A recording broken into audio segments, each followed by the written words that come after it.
Hello, how are we doing? Hello, it is fabulous to be in Bellevue. I've never been here before. This is my first time being in Bellevue. And oh boy, it is bougie, like they say. I was walking down the street and everybody was staring at me, and I was like, they can smell that I don't have more than $3,000 in my bank account. You're right.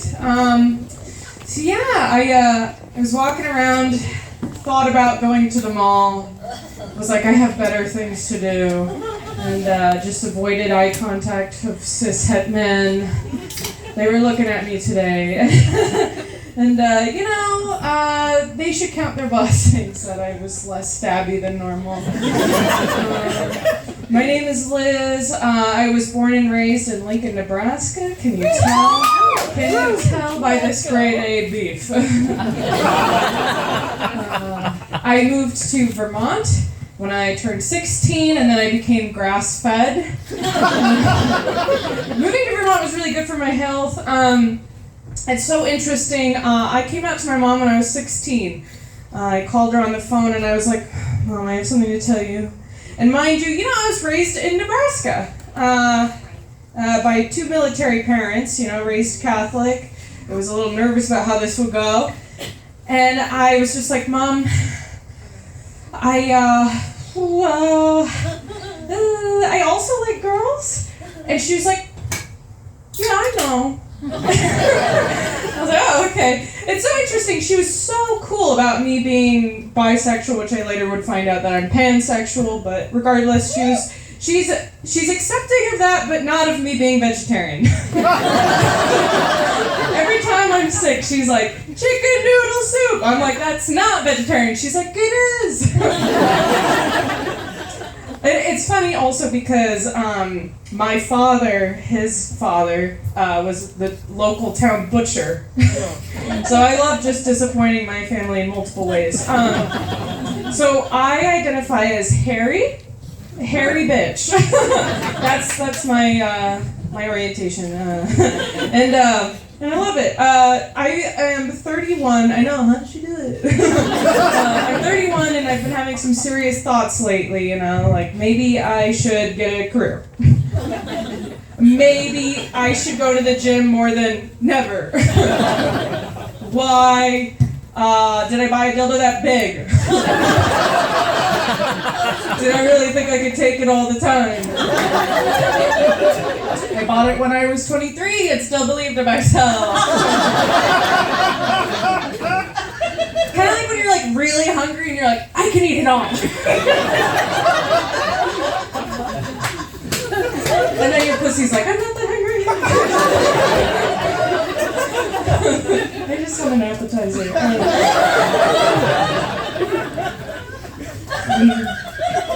Hey, happy 10th anniversary. That's incredible.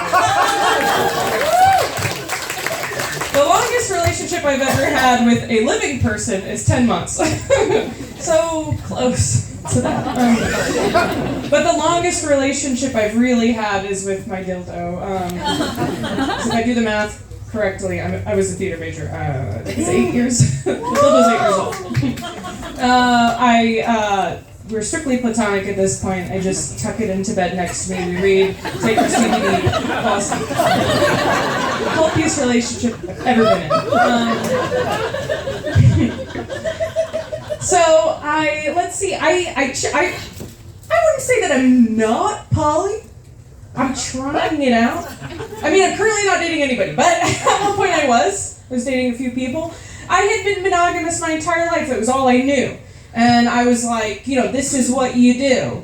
You, like my parents, stay in a loveless marriage and torture your children until you eventually get a divorce. And then just cry. So I was like, what, maybe I had gone through a breakup and I was like, maybe I should try being poly. Try it out. So that's what I did when I moved to Seattle. Everyone's poly there, isn't that fun? People become poly for a multitude of reasons. I became poly so I could dump more people. Thank you, that's the most laughs I've ever gotten at that. Turns out poly people hate that job. And I love it. I'm normally person who dumps first, though. Clap if you do the dumping first. Oh, brave souls. That is maybe the most claps I've ever gotten when asking that. Because at comedy shows, it's usually a room full of simps. Room full of simps. Me simp too. Don't worry about it. I identify as a simp. Harry simp. Yeah. So that was another interesting thing. You know, I had gone through this really crazy breakup with the person I was being monogamous with. I realized I was being codependent and everything, so I'm trying to do boundaries. Boundaries and, love myself. Yay!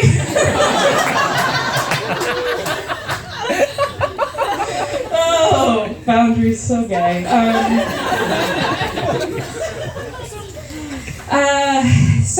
Clap if you're poly. Alright, we got several people here. I'm looking for a new clown to ruin my life. And not a comedian.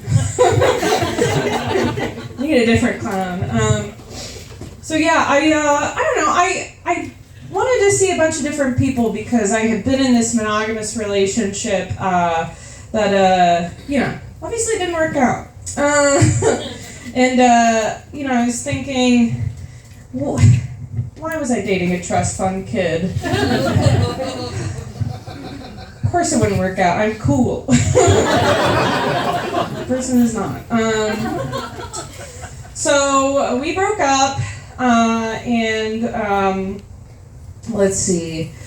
Turns out that I didn't really trust this person that much, and I do believe in regularly getting tested, and I've done it multiple times, and so here I was, just being like, I'm gonna get tested, get a clean bill of health, whatever, go to Planned Parenthood, do the whole shebang, get a call back about a week later, and they're like, Liz, we got some test results for you. I was like, okay, let's hear them. And they were like, your pap smear came back abnormal. And I was like, yeah, my pussy is not basic. Okay. She is an influencer. An empath, if you will. And they're like, you have HPV. And I was like, oh. How can my pussy do this to me? That bitch? How could this happen to me? HPV. Cool people don't get HPV. I have a mullet. I also cut my pussy hair into a mullet. Short on the top, long in the pons. She was like, I work at Planned Parenthood. Stop saying this to me. I was like, thank you for your service. Love you. So I was like, whoa, that's crazy. I've never had an STD before. So, a little spicy tiny dancer, as I like to call it. But that's not what it's called anymore, STI is the current term. Sexual trauma, isn't it? It's HPV, my gosh. I was a bit of a muppet. Being a silly bird, and I fucked a rich man, and got this HPV, and it's a bit sad, isn't it? It's a bit sad.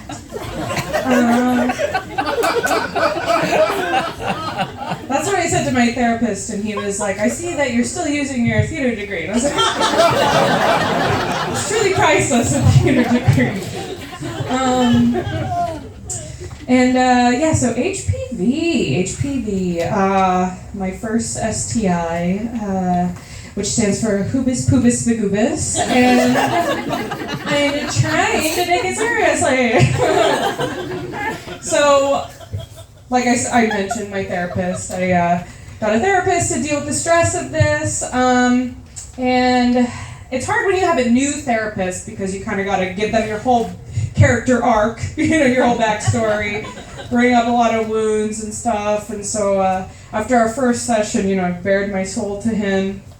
And he's like, okay, Liz, after our first session alone, I can tell that you have PTSD. And I said, what? Pretty tired of sucking dick? Tell me something I don't know! And he was like, all right, well, you also have BPD. And I was like, bitch, please don't. Tell me that I have explains so much and why my favorite Disney princess was Winona Ryder and Girl Interrupted. I was like, she sounds normal to me. And so yeah, so I've been dealing with a lot in the last year. This all happened in the last year, you know. And so I was going to my friends and I was just like talking to them and being like, guys, I have an STD.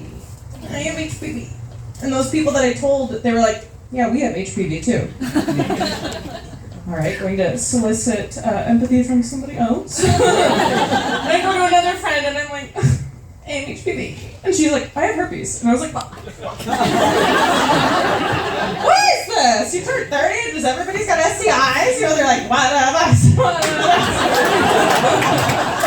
You know, so I recommend that tonight, if you haven't already, get vaccinated for HPV so we can plow after this. So I